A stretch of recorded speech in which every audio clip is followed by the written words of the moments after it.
Hello and welcome to the Saturday RoundUp, where we sift through the headlines, we poke at the tough questions, and we find the moments that make you nod, laugh, or shake your head in disbelief.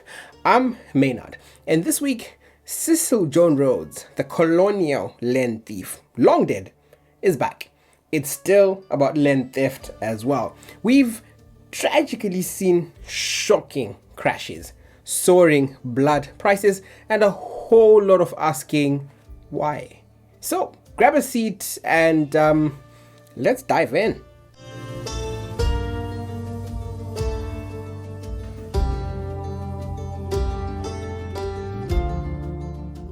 Let's start by going back to a couple of stories that you've been asking for updates about. Mike Mpinga, the Westgate Pitbull owner, charged with culpable homicide, appeared in court quietly on Friday, June 13, but his lawyer didn't show. The magistrate refused an adjournment until 2:30 p.m. to allow Mike to call his guy, and the case has since been postponed to June 27 at 9 a.m. at Harare Magistrates Court. Following his first appearance a week or two ago, the victim's father, who had traveled from Zambia, mentioned that he wanted to drop the charges against Mike Mpinga because the two families had sorted things out. If you didn't see that video, you can see it somewhere here. However, DugUp has now confirmed that that is no longer the case. Elijah, the victim's nephew, told DugUp that the family is now pushing full steam ahead with the case and they are demanding justice.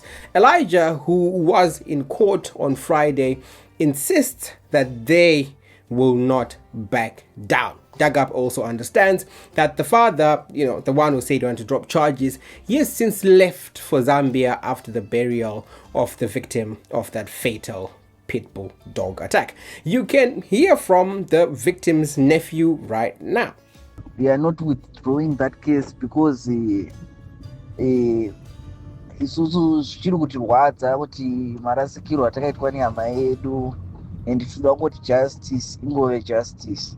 Meanwhile, we've been pressing Police Commissioner Paul Nyati on two pointed questions. Why did Meborane Police Station not oppose bail in Mpinga's earlier violent cases? And did the police actually send Mpinga's friends to the crime scene, suggesting collusion or a cover-up? Commissioner Paul Nyati promised answers 3 times. 3 deadlines have come and gone, and still those questions have not been answered at the time of publishing. And speaking of possible police collusion, Erua Police Constable Ndavambi, the guy who allegedly beat a man to death. If you didn't watch the story again, you can watch it here. Ndavambi vanished. He went on the run, according to the police themselves. And then he later resurfaced. He was secretly arraigned to court. The victim's family, they were kept in the dark, and Ndavambi was granted bail. Legal experts say bail for murder, especially for a murder suspect who has been hiding from the police, is a serious misstep. Murder is in Schedule 3, so bail should only be granted by the High Court. And according to legal experts again, someone who flees custody already has a clear propensity to abscond. Despite that, Ndavambi was secretly arrested, secretly taken to court, and secretly given bail. So we asked Commissioner Nyati about this too. He gave a polite reply, I'll reply by Friday, Maynard, but once again, no answer. Now, I have to make this clear. Commissioner Paul Nyati is a very courteous and professional man, night and day better than his predecessor, Charity Charamba, who would either never pick up her phone, and if she did, she was, less than warm. This isn't an attack on Commissioner Nyati, just glaring, or rather, this is just me poking at the glaring inconsistencies at play and the answers that are not coming from him. The upshot: families suspect collusion, and they have every reason to.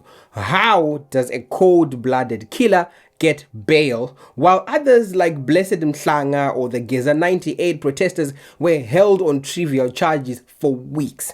It doesn't add up. Make that make sense.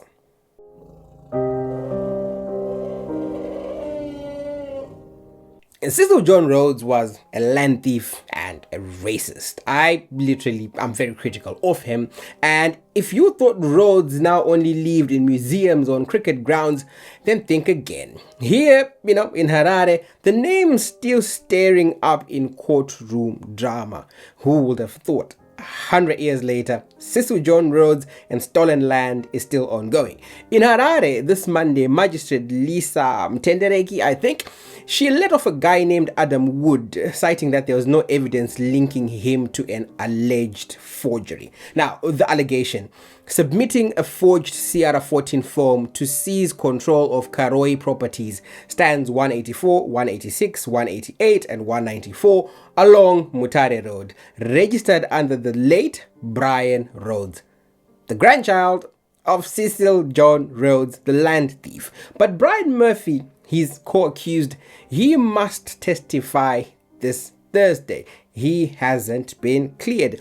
It's a daring land grab smack in the legacy of colonial wealth. Using forged directorship forms to wrestle control, this is fraud with historical resonance. Was it a cynical attempt to exploit a name? Was it a planned takeover? Or a desperate grab during property chaos? It's quite ironic, isn't it, that the biggest land thief still shows up in cases about land theft well over 100 years after he actually died. But there are other questions, important questions I might add.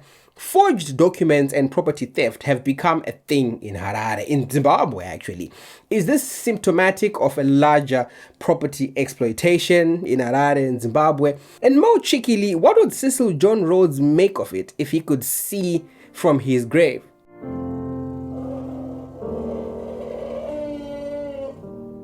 In more tragic news, a horror crash Wednesday evening near Umguza's first tollgate on the Blawayo Vic Falls Road. A Stallion Cruise bus overtaking a Volvo haulage truck crossed into oncoming traffic and collided head-on with another truck. 3 people sadly died. One victim was literally thrown into the front passenger seat of the other truck, and 18 other people were injured. It's a sobering reminder.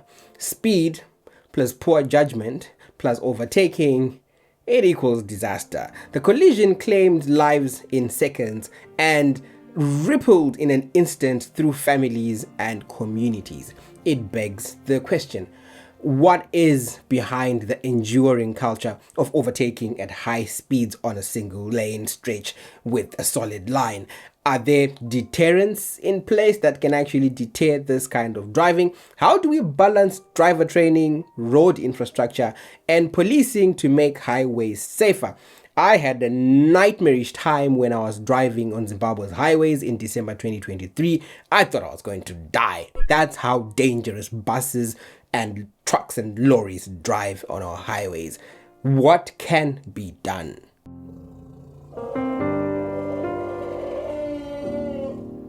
Now, on the eve of World Blood Donor Day, June 14, Zimbabweans are debating why a pint of blood can cost up to $1,000 at private institutions. But National Blood Services of Zimbabwe, NBSZ, they say, hey, we only charge $250 per pint and we only make $5 profit. They say all public hospitals receive blood for free, paid for by the government.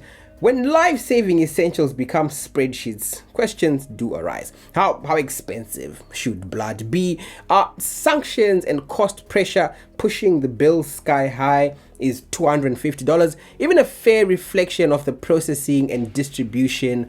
Or is someone peddling their margin? Social activist Freeman Chare on Twitter has got quite a very lengthy thread where he says the blood service is making profit, a lot more profit than it should, and most of its money is going to salaries instead of making blood affordable. But why isn't blood subsidized more heavily if it's a national health lifeline?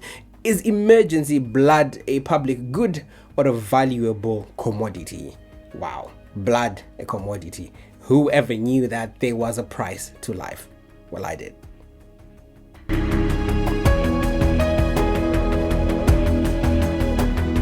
The National Prosecuting Authority quietly withdrew corruption charges against business partners Moses Mpofu and Mike Chimombe. They were accused of stealing $9 million in a tender scandal to supply and install streetlights in Harare. The charges were dropped before plea. Their lawyers, they slammed the state for bringing in a baseless case and chaining their clients to remand for months. It's an all too familiar tale in Zimbabwe. High-profile tender deals, corrupt deals, abrupt charge withdrawals, lengthy pre-trial detention, justice delayed, or sometimes worse, justice even denied. So what was the withdrawal due to lack of evidence, or it was actually due to political pressure? Who knows how many other cases are quietly shelved after reputations are tarred? And is this the rule of law or the exception to the rule? It seems Zimbabwe streetlights got more than a switch. They got quite the legal drama. Wonder if they'll work better now, or they'll just keep sitting in the dark. I do not remember the last time that I saw working streetlights. It's ages ago.